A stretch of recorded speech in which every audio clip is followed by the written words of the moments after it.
Hi! In this video, I will show you how to localize your application using Locawise.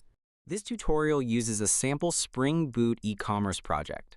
The localization files are stored under source/main/resources/i18n folder.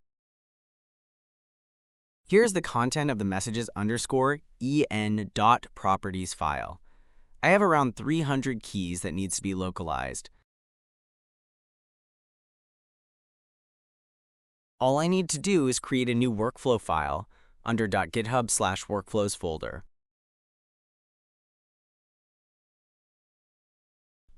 I will name this workflow Localize Application Content and set it to be triggered on every push to the main branch.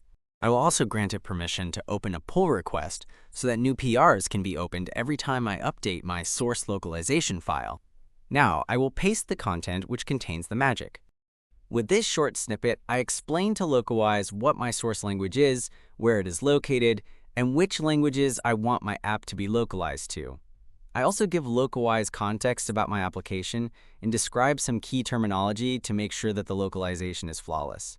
And at the end, I provide my VertexAI service account key in base64 format that I stored in my GitHub secrets since I want to use Gemini models.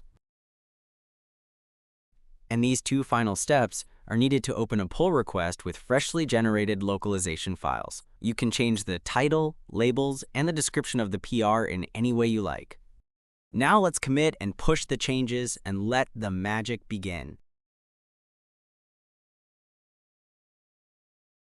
Well, as you can see, the Locawise-action has already started.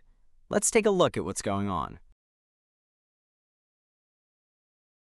Looking at the logs, I see that Locawise has detected our source localization file and it started localizing them into the target languages.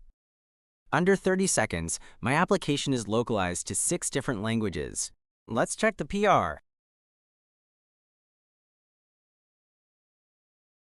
This lock file is used by Locwise to efficiently detect the changed localization keys. I see the localization files for all 6 languages have been generated. Success! Let's take a look at them briefly.